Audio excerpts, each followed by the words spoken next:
మీ ఆరోగ్యం చూస్తే అంటే మీరు చూస్తుంటే 70 ఇయర్స్ ఉన్నాయి సార్. అంతే మీ ఏజ్? చెప్పచ్చా 70 చెప్పకూడదండి? 70 70. దానిలో రహస్యం దాంట్లో ఏం లేదు సార్. అంటే ఆరోగ్యంగా ఉన్నారు, హెల్తీగా ఉన్నారు, చక్కగా మాట్లాడుతున్నారు, స్లిమ్‌గా ఉన్నారు. అసలు ఏంటి సార్ కొన్ని రహస్యాలు, ఆరోగ్య రహస్యాలు దీనిలో ఎవరికి ఏ రహస్యం హ్మ్. ఉండదు. అంటే ఒకటి నేనెందుకు అదృష్టము అడుగుతున్నానంటే ఒకటి అదృష్టము ఆ! తల్లిదండ్రులు జన్యువులు. హ్మ్.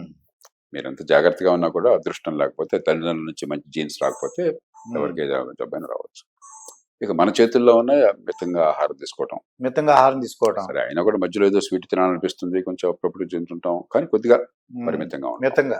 కాస్త రోజు ఎంతో కొంత వ్యాయామం. నేను పెద్ద వ్యాయామం అని చెప్పాను, రోజు ఒక 6-7 కిలోమీటర్లు నడుస్తాను రోజు వేదిగా, కొంచెం హ్మ్. వేగంగా నడుస్తాను, కొంచెం వ్యాయామం, కాస్త సరైన రీతిలో నిద్ర, హ్మ్. మనసులో చికాకులు లేకుండా ఈ కులాలు, మతాలు, స్ట్రెస్. ప్రాంతాలు, హ్మ్. ఒకరి మీద ఒకరికి అసూయలు, ద్వేషాలు, పగలు, కక్షలు, ఈ హ్మ్. స్ట్రెస్ లేకుండా చూసుకోవటం. ఈ అవును. 4 మన చేతుల్లో ఉన్నాయి. హ్మ్. మిగతాది అదృష్టం, జీన్స్. ఎందుకంటే నేను చంద్రబాబు నాయుడు గారు ఈ మధ్యన ఇలా దావోస్ వెళ్ళినప్పుడు ఆయన మామూలు డ్రెస్ మిగతా వాళ్ళందరూ కూడా పెద్ద కోట్లు అన్ని వేసేసుకున్నారండి. ఈయన మాత్రం సింపుల్ గా ఆయన మన ఆంధ్రప్రదేశ్‌లో ఏ డ్రెస్ అయితే ఉందో అదే డ్రెస్ వేసుకున్నారండి. అందుకని హ్మ్. కొందరు అంటే ఏమిటంటే, నాకు అది మిమ్మల్ని చూసి నాకు జ్ఞాపకం వచ్చింది. కొందరు చాలా క్రమశిక్షణ పాటిస్తారు. హ్మ్. చంద్రబాబు నాయుడు గారు ఆ రకంగా రాజకీయంలో చాలా మంది క్రమశిక్షణ పాటిస్తారు. కొందరు క్రమశిక్షణ ఉండదు పాపం, సరిగ్గా నిద్ర ఉండదు. అవునండి. తర్వాత చాలా రిస్కులు తీసుకుంటారు, అందుకనే యాక్సిడెంట్లో చనిపోతున్నారు. అవునండి. సో, అజిత్ పవార్ ఈ మధ్య తీసుకోవచ్చు. అవును. గతంలో మరి మధ్యప్రదేశ్ నుంచి, గ్వాలియర్ నుంచి ఎంపీగా హ్మ్. ఉన్నటువంటి ఆ, మాధవరావు సింధియా కావచ్చు, అలా చాలా మంది, మన హ్మ్. బాలయోగ్ గారు కావచ్చు, బాలయ్య గారు. విమానాల్లోనో, చిన్న చిన్న హ్మ్. విమానాల్లోనో, హెలికాప్టర్లోనో, లేకపోతే రాజశేఖర రెడ్డి గారు కావచ్చు, హ్మ్.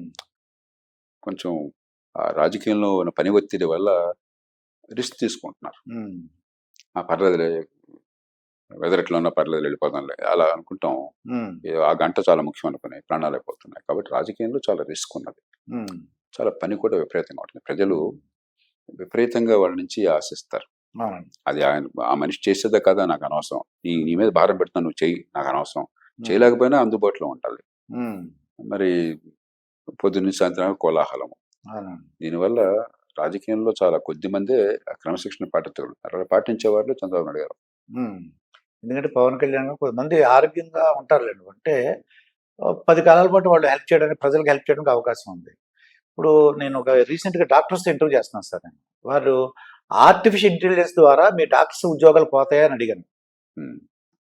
ఎందువల్లంటే 10 మంది డాక్టర్లు ఇచ్చేదే వెంటనే వాళ్ళు చెప్పారన్నమాట. అంటే ఆర్టిఫిషియల్ ఇంటెలిజెన్స్ ఎఫెక్ట్ అవుద్దంటారా? ఖచ్చితంగా కొన్ని రంగాల్లో ప్రభావం ఉంటుంది. ఎందుకంటే మనిషి ఉద్యోగాలు. కంటే మనిషి కంటే మనకి ఆ యంత్రం బాగా సమర్థంగా పనిచేస్తుంటే యంత్రానికి వెళ్తాం కదా మనం. హ్మ్. ఒకప్పుడు ఈ విద్యుత్తు, ఈ కార్లు, ఈ రైళ్లు లేనప్పుడు ఏముండేవి? జట్కాలు ఉండేవి, అవునండి. ఎడ్ల బళ్ళు ఉండేవి. అవునండి. మరి ఎప్పుడైతే మీకు ఈ వాహనాలు వచ్చినాయో ఎడ్ల బండి ఆగిపోయింది కదా, అవునండి. జట్కాలు ఆగిపోయినాయి కదా. అవునండి.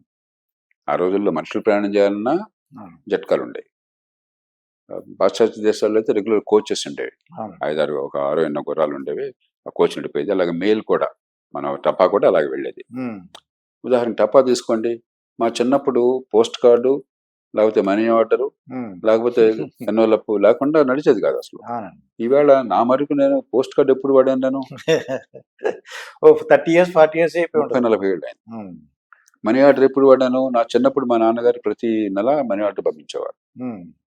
నేను, మా తల్లిదండ్రులు వేరే చోట ఉండేవారు, హ్మ్. మనీ ఆర్డర్ వచ్చేది. తర్వాత మనీ ఆర్డర్ ఎప్పుడు వాడాం మనం?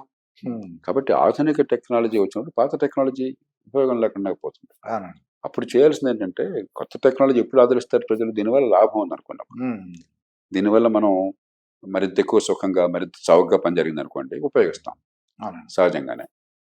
అప్పుడు పాత టెక్నాలజీ మీద ఆధారపడ్డ వాళ్ళ భవిష్యత్తుని బాగు చేయాలంటే వాళ్ళకి కొత్త స్కిల్స్ ఇవ్వటం ఎట్లాగా, వాళ్ళకి హ్మ్. ఆధారం చూపెట్టడం ఎట్లాగా, కొత్త టెక్నాలజీ కోసం అవసరమైన స్కిల్స్ని ఇచ్చి హ్మ్.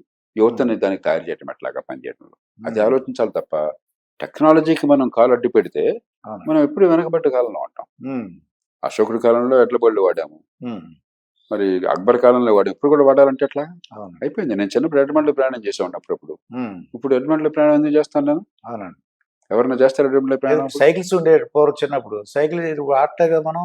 సైకిల్ అవును. ఇప్పటికే సైకిల్ వాడడం మంచిదే, ఎందుకంటే హ్మ్. ఆరోగ్యానికి కూడా కాస్త ఎక్సర్‌సైజ్ లాగుంటది. బాగానే ఉంటుంది. అందుకని ఆర్థిక వ్యవస్థ మారుతున్నప్పుడు టెక్నాలజీ యుగంలో కొత్త టెక్నాలజీ వచ్చినప్పుడు పాత టెక్నాలజీ మరుగున పడుతుంది. అవును. ఇక దాని గురించి బాధపడితే ప్రయోజనం లేదు, దాన్ని మనం ఆపలేం. ఉమ్. అలాగే కొన్ని రంగాల్లో పెద్దగా మార్పులు ఉండకపోవచ్చు, ఎందుకంటే టెక్నాలజీ ఎంత మారినా కూడా డాక్టర్లు నర్సులు అవసరం ఉంటుంది. అవునండి. కానీ కొన్ని రంగాల డాక్టర్లు అవసరం లేకపోవచ్చు. ఉదాహరణకు గతంలో రేడియాలజిస్ట్ బాగా బ్రహ్మాండానికి గిరాకీ ఉంది. అవునండి. రేడియాలజీ అంటే మరి మన తెలుగునాట కానీ మన దక్షిణాది రాష్ట్రాలు కానీ కొన్ని కోట్ల రూపాయలు పలికేది పీజీ సీట్ అనేవాళ్ళు. ఉమ్. బహుశా మనకంటే మెషిన్ బాగా కనుక రేడియాలజికల్ చూడగలిగినట్టయితే మనం రేడియాలజిస్ట్ గిరాకీ తగ్గొచ్చు. అవునండి. అలా కొన్ని రంగాలు తగ్గొచ్చు, కానీ మొత్తం మీద వైద్య వృత్తి ఆరోగ్య రంగంలో అవసరాలు పెరుగుతాయి కానీ తగ్గవు. ఉమ్. కానీ కొన్ని రంగాల్లో అవసరాలు తగ్గుతాయి, అవునండి. ఉద్యోగుల అవసరాలు. ఉమ్. కానీ కొత్త అవసరాలు వస్తాయి, అవునండి. కొత్త రకాల ఉపాధి వస్తుంది. అవునండి. చాలా మంది ఆర్థికవేత్తలు చెప్పేది ఏంటంటే ఈవేళ ఉన్న యువత ఉమ్. 20-30 ఏళ్ల తర్వాత వాళ్ళు చేయబోయే ఉద్యోగాల్లో 70% ఉద్యోగాలను ఇంకా సృష్టించాల. ఉమ్. ఆ ఉద్యోగాలు మారిపోతున్నాయి. ఉమ్. 20-30 ఏళ్ల క్రితం సాఫ్ట్వేర్ ప్రోగ్రామర్ అంటే వాడు 40 ఏళ్ల క్రితం వరకు తెలిసేది కాదు. అవునండి. 40 ఏళ్ల క్రితం టీవీ రిపేర్ అంటే మనిషి, మనకి టీవీలు లేవు, రిపేర్ ఎక్కడ ఉంటుంది. ఉమ్. కాబట్టి ఆర్థిక వ్యవస్థ మారుతున్న కొద్దీ కొత్త వృత్తులు వస్తాయి, పాత వృత్తులు పోతాయి. డెఫినెట్ గా ఈ ఆర్టిఫిషియల్ ఇంటెలిజెన్స్ సంబంధించిన బోల్డ్ రావడానికి అవకాశం ఉందండి. దానికి ఖచ్చితంగా. సంబంధించిన ఉద్యోగాలు వస్తాయి మీరు అన్నట్టు. కొత్త ఉద్యోగాలు వస్తాయి, పాత ఉద్యోగాలు పోతాయి. దానికి మనం సిద్ధపడాలి.